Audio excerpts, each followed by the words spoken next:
So this is Z19 E-Yooso ব্র্যান্ডটার current মার্কেটের flagship keyboard এটা, আর এটাকে রিলিজ করা হয়েছে 4300 টাকা প্রাইস পয়েন্টে। আর ফান ফ্যাক্ট হচ্ছে আমার প্রিভিয়াসলি রিভিউ করা কিছু E-Yooso কিবোর্ডসের ক্ষেত্রে আমি যেসব কমপ্লেইন্স করেছিলাম তার মধ্যে অনেকগুলোকেই ফিক্স করা হয়েছে এই নতুন মডেলটায়, প্লাস আরো কিছু ইন্টারেস্টিং ফিচারসও খুঁজে পেলাম। So I am very excited to talk about this keyboard. কিন্তু তার আগে থ্যাঙ্কস জানাতে চাই আমাদের আজকের ভিডিওর স্পন্সর গ্যাজেট নোভাকে আমাদের কাছে এই কিবোর্ডটি পাঠানোর জন্য। তারাই হচ্ছে বাংলাদেশে E-Yooso কিবোর্ডটার অথরাইজড ডিস্ট্রিবিউটর। এলিফ্যান্ট রোডের আইসিটি ভবনের লেভেল 2 তে তাদের শপ রয়েছে। তাছাড়া কোনো প্রোডাক্টের আপডেট প্রাইসিং জানতে চাইলে ভিজিট করতে পারেন তাদের ওয়েবসাইট অথবা যোগাযোগ করতে পারেন তাদের ফেসবুক পেজে। বিস্তারিত থাকছে ডেসক্রিপশন বক্সে। সম্পূর্ণ ভিডিওটা জুড়েই আপনাদের সঙ্গে থাকছে আমি কাইফ।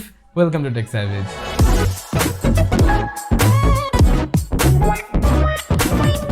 তো এই হচ্ছে কিবোর্ডগুলোর বক্স। আমার কাছে অ্যাকচুয়ালি কিবোর্ডটার রেড অ্যান্ড ব্লু দুইটা সুইচ ভ্যারিয়েন্টই সেন্ড করা হয়েছে।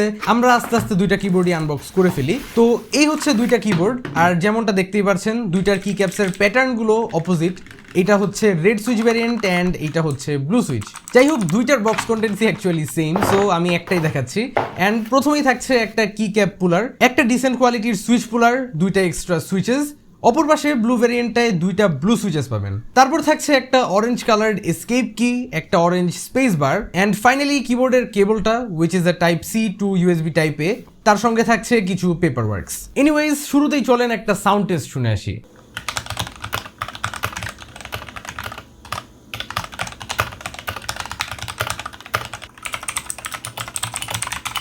এটার sound actually kind of decent, and হয়তো খেয়াল করছেন যে দুইটা কিবোর্ডেরই সাউন্ড কিছুটা ড্যাম্পেন্ড, যার কারণে একটা প্রিমিয়াম টাইপের ফিল পাচ্ছিলাম। All thanks to the sound insulating cotton, যেটা এই বোর্ডের মাঝখানে দেওয়া রয়েছে, বডির ভিতরে আর কি। এটা ফ্যাক্টরি থেকে দেওয়া থাকে, আর এই কারণেই সুইচেস গুলোর লো টোনস গুলো খুব একটা শোনা যায় না। It's mostly like very nice mid tones and lower tone sounds. Switches গুলো এখানে ব্যবহার করা হয়েছে হুয়ানো ব্র্যান্ডের, অ্যান্ড হুয়ানো নিয়ে অনেক মিক্সড অপিনিয়ন্স আছে মানুষের, বাট আমার কাছে পার্সোনালি হুয়ানোর রেড সুইচ গুলো অনেক ভালো লাগে compare to other budget options.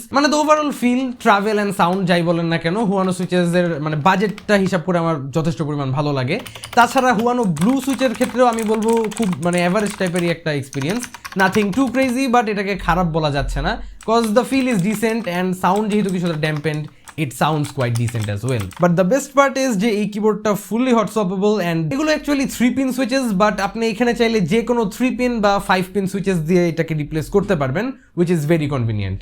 দেন আসি এটার বিল্ড কোয়ালিটিতে। সো একদম শুরুতেই প্রিভিয়াস আরো চিপার E-Yooso কিবোর্ডগুলোর তুলনায় এটার মধ্যে আমি ক্লিয়ারলি একটা বিল্ড কোয়ালিটির আপগ্রেড দেখছিলাম। একটা ডেফিনেটলি নোটিসেবল ডিফারেন্স আছে। প্লাস অন্যান্য ব্র্যান্ডের সিমিলার রেঞ্জে যেসব কিবোর্ড আছে আমি বলবো ওগুলোর সাথেও এটাকে কম্পেয়ার করার মতোই বিল্ড কোয়ালিটি এখানে আপনারা পাচ্ছেন। আর একটা মজার ব্যাপার হচ্ছে যে উপরের এখানে যে প্লাস্টিকটা ইউজ করেছে এইটা অ্যান্ড এই পিছনের ব্যাকশেলের প্লাস্টিকটা কিন্তু সেম না। শুরুতে আমার ধারণা ছিল যে এটা একটা সাম সর্ট অফ মেটাল হবে, বাট পরে জানতে পারলাম যে এটা জাস্ট একটা খুবই টপ ক্লাস কোয়ালিটির একটা প্লাস্টিক, অ্যান্ড নিচেও এটা প্লাস্টিক, বাট এটা জাস্ট নর্মাল আমরা যেই কোয়ালিটির প্লাস্টিক ইউজুয়ালি দেখি ওই প্লাস্টিকটা ইউজ করা হয়েছে। বাট উপরের পার্টটার যে ব্যাকপ্লেটের প্লাস্টিক আছে এটা অ্যাকচুয়ালি খুবই ভালো কোয়ালিটির, অ্যান্ড এটার কারণেই মেনলি আমি দেখলাম যে সারপ্রাইজিংলি ফুল কিবোর্ডটায় 1% ফ্লেক্সও নাই, and I really was not expecting this. So এই জিনিসটা খুবই ইমপ্রেসিভ লাগলো যে E-Yooso এটার ফুল বডিটা প্লাস্টিক দিয়ে বিল্ড করেও খুবই ভালো একটা সলিড একটা ফর্ম ধরে রাখতে পারছে কিবোর্ডটা। আর এটার পাশাপাশি কিন্তু এই কিবোর্ডটার একটা ভালো পরিমাণ ওয়েটও আপনি ফিল করবেন হাতে নিলে। It's not excess amount of weight, but যাই আছে একটা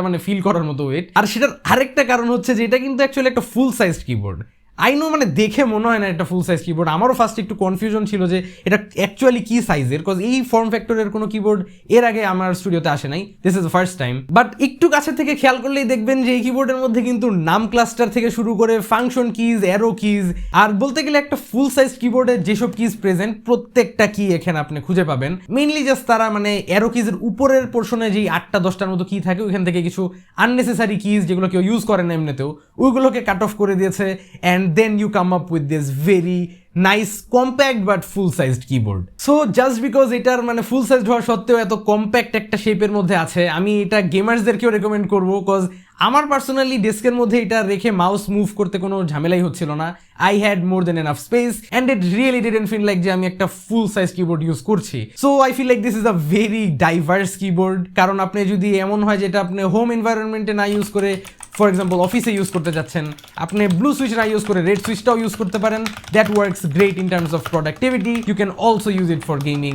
সো মানে একদমই মাল্টিপারপাস একটা জিনিস। যাই হোক, এখানের কি ক্যাপসগুলোর কোয়ালিটি যথেষ্ট পরিমাণ ভালো, স্লাইটলি রাফ একটা টেক্সচার আছে এগুলোর উপরে অ্যান্ড ফিলস গ্রেট। আর এখন আসেন একটা মেজর ফ্ল যেটা তারা ফিক্স করার চেষ্টা করেছে এই নতুন মডেলে, which is the caps lock indicator.